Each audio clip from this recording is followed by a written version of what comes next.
l'opposition officielle et député de Lapinière, à nous faire ses remarques préliminaires. À vous la parole, Madame la députée. Merci, Monsieur le Président. Bonjour tout le monde. Alors, ça me fait plaisir d'intervenir au nom de ma formation politique pour réagir à l'adoption du principe du projet de loi 106 intitulé « Loi visant principalement à instaurer la responsabilité collective et l'imputabilité des médecins quant à l'amélioration de l'accès aux services médicaux ».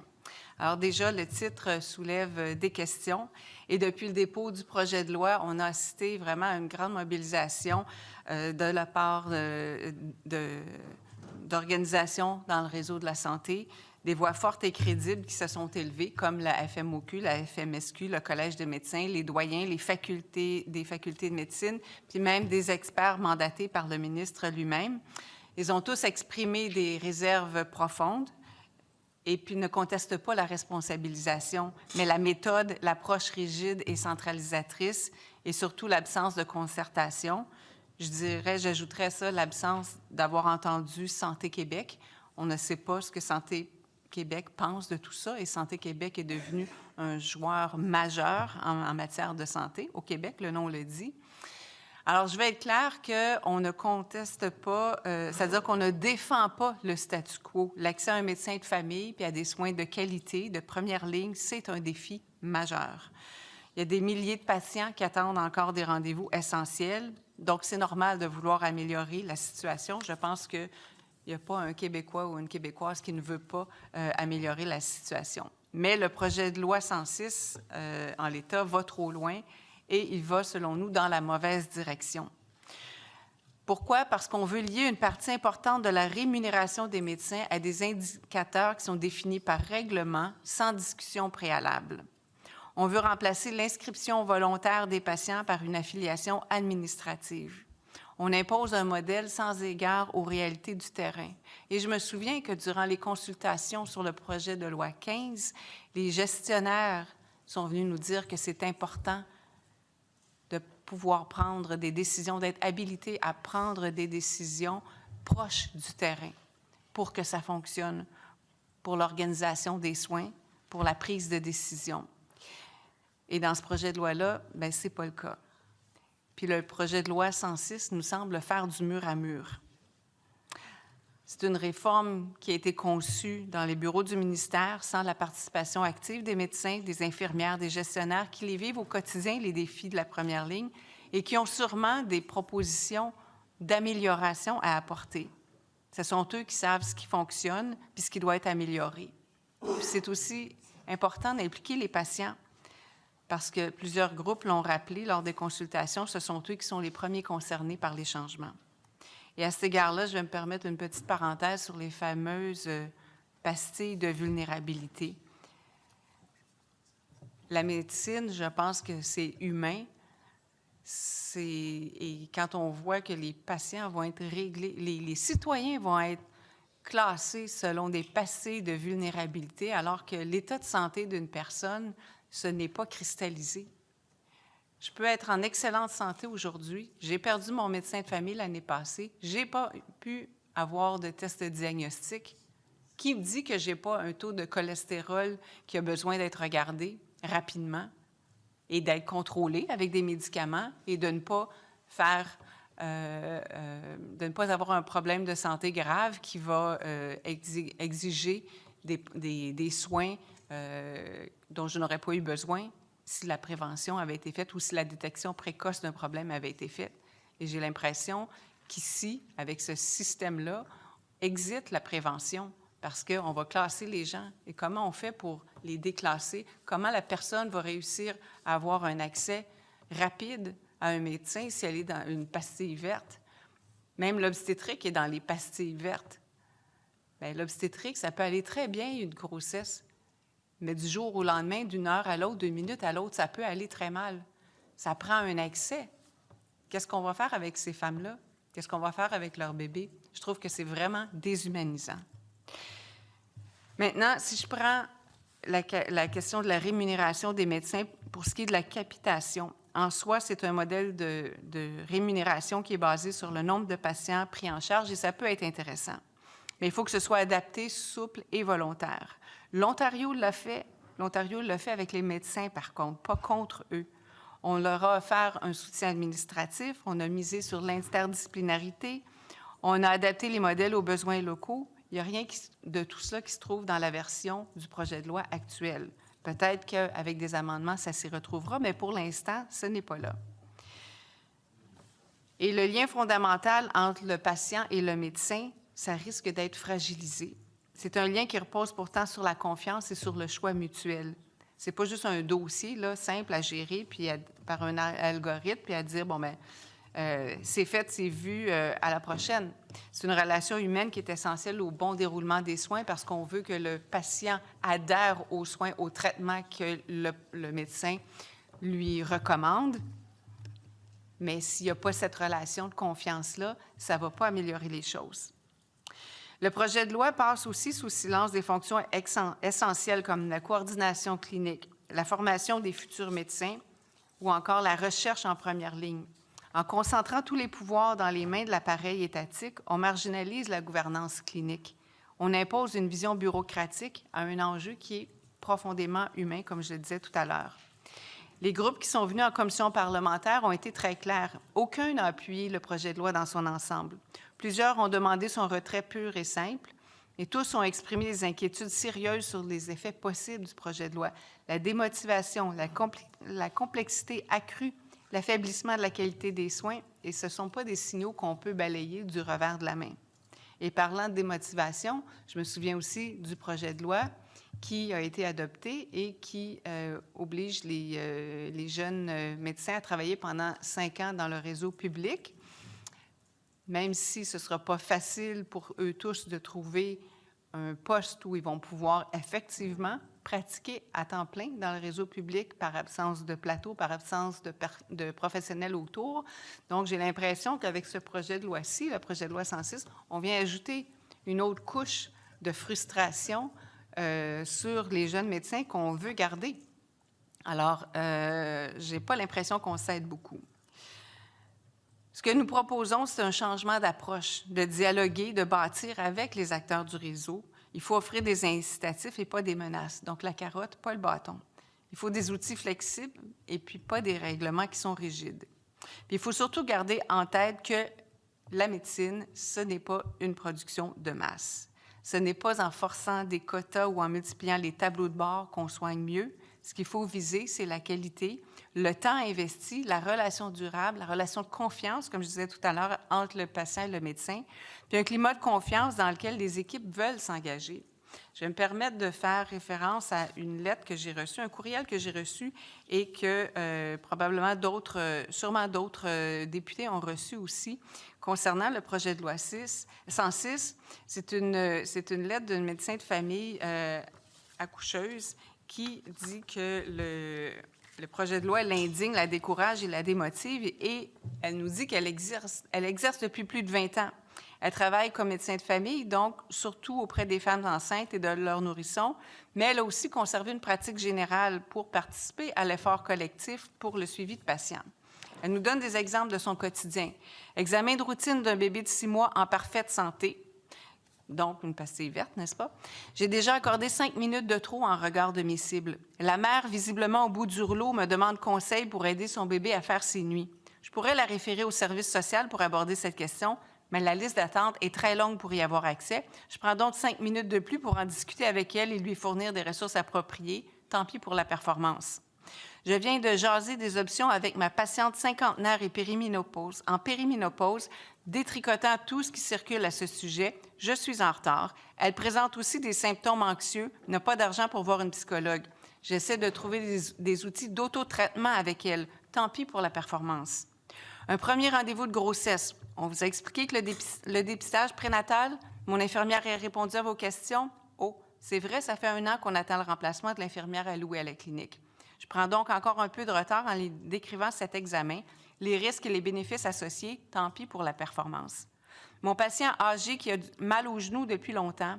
Docteur, malgré vos pilules, malgré votre injection, j'ai encore mal. 3e visite pour ce problème. Pas bon pour mes statistiques. Il a besoin de physiothérapie, mais n'a pas d'assurance. Je tente de lui enseigner un programme d'exercice, tant pis pour la performance. Une nouvelle arrivante toute perdue dans les dédales administratifs, parlant peu de franglais. Google Translate à la main, je dois lui expliquer comment prendre un rendez-vous pour son bilan. Tant pis pour la performance. Je ne suis pas parfaite, je fais du mieux que je peux avec tout mon cœur, essayant de pallier les lacunes du système, jonglant avec des rôles qui sont parfois loin de ma formation de médecin, avec un impact évident sur ma performance. Alors, je fais quoi? Je me limite à mon rôle de médecin et j'abandonne mon patient qui n'a pas accès à une infirmière, un psychologue, une travailleuse sociale, une physiothérapeute, ou alors je serai pénalisée parce que j'ai dit tant pis pour la performance. Comme vous le répétez si bien, le bon patient par le bon professionnel au bon moment. Encore faut-il que ce professionnel soit disponible et non pas occupé à coiffer un autre chapeau. Dans les conditions actuelles, me voilà donc face à un choix cornélien. Je suis performante au détriment de la qualité de mes soins ou je m'occupe de mes patients en ne me souciant pas de mes critères de performance. Allez-vous me sanctionner pour choisir de bien soigner mes parents? Voilà pourquoi elle demande nécessairement au ministre de retirer le projet de loi 106 qui n'aura pour effet que de réduire davantage l'accessibilité à un médecin de famille en entraînant des départs de médecins, en causant la fermeture de cliniques, en ajoutant de nouveaux patients à des équipes déjà débordées, en réduisant encore davantage l'attrait de la profession. C'est un mauvais remède à un mauvais diagnostic. Je pense que ce médecin, Monsieur le Président, n'est pas l'une de celles qui dit « moi, je travaille juste 2 jours ou 3 jours par semaine, sinon je vais payer trop d'impôts ». Je pense que son témoignage, et c'est pour ça que je tenais à le lire, nous montre qu'il y a des médecins qui en font beaucoup, qui vont prendre le temps nécessaire, qui ne verront peut-être pas 2000 patients, qui n'auront peut-être pas pris en charge 2000 patients, mais qui vont faire un travail qui est important et un travail de prévention aussi, d'aider une mère qui a de la difficulté parce que le nourrisson ne fait pas ses nuits. Bien, c'est important parce qu'à un moment donné, ça peut dégénérer la situation. On n'y pense peut-être pas tous les jours, mais c'est difficile d'être un nouveau parent. Puis quand c'est difficile de nourrir l'enfant, de lui faire faire ses nuits, que les parents n'arrivent plus à dormir. Il y a un cycle parfois qui finit de manière tragique. Donc, c'est important le rôle des infirmières autour et des médecins. Puis ce médecin-là le fait parce qu'elle n'a pas d'infirmière autour qui peut le faire. Donc, je pense que ça démontre à quel point on ne peut pas avoir une façon, un projet de loi qui va avoir des mécanismes mur à mur et qui va, tout en permettant, admettons, à ce médecin de continuer sa pratique telle qu'elle, bien, de pénaliser ses collègues de la même clinique parce que tout le monde va être pénalisé parce qu'il y en a un qui ne répond pas au nombre de prises en charge qui est voulu. Alors, je pense que c'est essentiel de rappeler que l'accès aux soins, ça ne se résume pas à obtenir juste un rendez-vous en première ligne. Il faut pouvoir accéder rapidement à une salle d'opération, à des technologies médicales modernes, à des examens diagnostiques fiables et à un suivi adapté. Tant que nous ne reconnaîtrons pas l'ensemble des maillons de la chaîne, nous tournerons en rond. Ce qu'il faut, c'est une vision globale, ambitieuse, résolument axée sur les besoins du réseau. En terminant, Monsieur le Président, comme mon collègue député de Pontiac l'a déjà dit, si le ministre souhaite véritablement apporter les modifications nécessaires à son projet de loi et répondre aux attentes exprimées par les différents groupes entendus, il pourra compter sur notre collaboration. Nous serons présents, comme toujours, pour travailler à une réforme cohérente, construite avec le réseau et respectueuse de sa mission fondamentale, soigner et prévenir. Merci, Monsieur le Président. Merci beaucoup, Madame la députée. J'invite Madame la députée de Lapinière. Merci, Monsieur le Président. Alors, tout comme dans les projets de loi sur l'énergie, on entend Hydro-Québec. Il me semble que ce serait logique que dans ce projet de loi, on entende Santé Québec qui va devoir opérationnaliser plusieurs mesures importantes du projet de loi, que ce soit sur la rémunération, à la performance, la catégorisation des patients ou bien les nouvelles modalités d'imputabilité. Les parlementaires seraient plus à même de voir ce que Santé Québec pense du projet de loi, en fait, de la faisabilité de sa mise en application, de sa mise en œuvre et de la faisabilité d'atteindre les résultats, les objectifs du projet de loi tel qu'il nous est présenté ou tel qu'il sera peut-être amendé. Et aussi, ça permettrait aux législateurs d'avoir une reddition de comptes de la part de Santé Québec au fil du temps à ce propos. Alors, ce serait, je pense, un geste de transparence envers les citoyens et les parlementaires, et on montrerait que les parlementaires prennent au sérieux le rôle de Santé Québec et puis veulent l'entendre. Et puis, on sait qu'ils vont déposer sous peu leur plan stratégique. Est-ce que ce qu'ils ont dans leur plan stratégique, ça rime avec les changements qui seraient apportés par ce projet de loi une fois adopté? Alors, ce serait tout à fait pertinent, Monsieur le Président, pour ma part, d'entendre Santé Québec, et donc j'appuierai cette motion du député de Rosemont. Merci beaucoup. Monsieur le ministre. Oui, très bien. Merci beaucoup, Monsieur le Président. Premièrement, je dirais pas que je suis surpris, mais je suis, je veux dire, agréablement surpris du ton particulièrement collaboratif de mon collègue de Rosemont et des députés des Îles-de-la-Madeleine ce matin. Et je dois vous dire à quel point je l'apprécie. Parce que dans mon introduction que j'ai dit ce matin, j'ai dit qu'il fallait trouver une façon constructive dans les prochains mois de travailler. Puis ce que j'ai entendu de vous deux ce matin, ça m'impressionne beaucoup. Puis je pense que c'est à ça que les Québécois s'attendent de nous. Qu'on prenne le temps dans les prochaines semaines de prendre un petit peu de recul, laisser tomber la poussière, puis de dire qu'est-ce qu'il faut faire pour que ça fonctionne. Fait que ça, c'est c'est mon premier commentaire. Je veux dire, vous ne pouvez pas imaginer à quel point je l'apprécie. Puis je suis certain qu'il y a des Québécois qui nous ont écoutés ce matin, là, puis qui ont dit, mon Dieu, ça serait-tu le fun s'ils pouvaient travailler comme ça plus souvent. Puis vous l'avez bien dit, si vous me permettez de m'adresser directement au député de Rosemont. Ça fait combien? Au moins 4 ans qu'on travaille ensemble là, sur, vous l'avez dit, plusieurs projets de loi qui faisaient partie d'un plan. Là. Des fois, vous dites qu'il y en a beaucoup, mais c'est ça, faire des changements, c'est qu'il faut faire plusieurs gestes qui... Je parle souvent de convergence. Là. Des fois, on me cite avec M. Pellado qui parle de convergence. Là. Mais ça en a pris plusieurs projets de loi que j'appelle structurants. Des fois, on n'en voit pas l'effet tout de suite, mais c'est quand on additionne ces différents projets-là. Puis j'ai beaucoup apprécié le commentaire que vous avez fait, parce que d'ailleurs, là-dessus, les 3 partis, on a travaillé, les 4 partis, en fait, le gouvernement, les 3 partis. Quand on a fait le projet de loi sur les agences privées, vous avez eu une collaboration incroyable, puis on a été capable de, comme on dit, de sortir la balle du stade, grâce à cette collaboration-là. Alors, moi, ce que j'entends ce matin, si vous me dites qu'on va être capable de travailler comme ça, puis ce que j'ai entendu là, de vous deux ce matin, mon Dieu, que je trouve ça encourageant. Puis j'espère que les Québécois vont mettre ça dans les bonnes nouvelles pour l'été. Fait que ça, c'était mon premier commentaire. Puis je vais répondre à votre demande, mais je voudrais vous dire, parce que je me souviens, monsieur le député de Rosemont, vous aviez demandé à rencontrer les gens de Santé Québec. Puis on l'a fait durant les crédits. Je le rappelle, il y a eu les rencontres, puis vous vous en souvenez.